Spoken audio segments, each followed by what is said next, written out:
हुजूर ने फरमाया जब मैयत को दफन करके फारिग हो जाओ तो उसकी कब्र पर खड़े रहो। खुद हुजूर भी कब्र पर खड़े रहते दफन करने के बाद और फरमाते इसके साबित कदम रहने की दुआ करो, इसलिए कि अब इससे सवालों जवाब होंगे, अब फरिश्ते इसकी कब्र में आएंगे, अब इससे पूछेंगे, अब इसके साथ वो इम्तिहान होगा, तो इसके लिए दुआ करो, कब्र पे खड़े होके दुआ मांगो।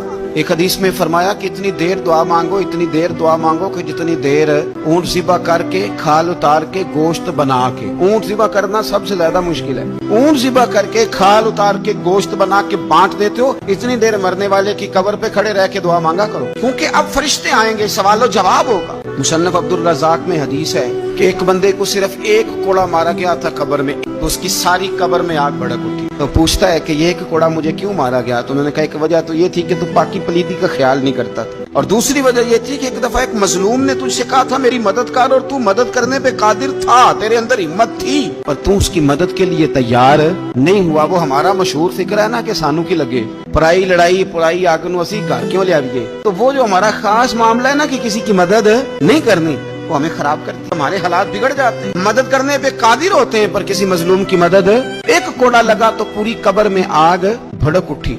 अज़ाब कब्र से अल्लाह की पनाह मांगी जाए, डरा जाए और आखिरत के लिए कब्र के लिए तैयार। कुरान मजीद ने कहा वैज़ल कुबूर बुस्सिरत, जब कब्रें कुरेदी जाएंगी ना, अलिमत नफ्सुम मा क़द्दमत व अख़रत, फिर हर जान जान लेगी कि उसने आगे क्या भेजा और पीछे क्या छोड़ा।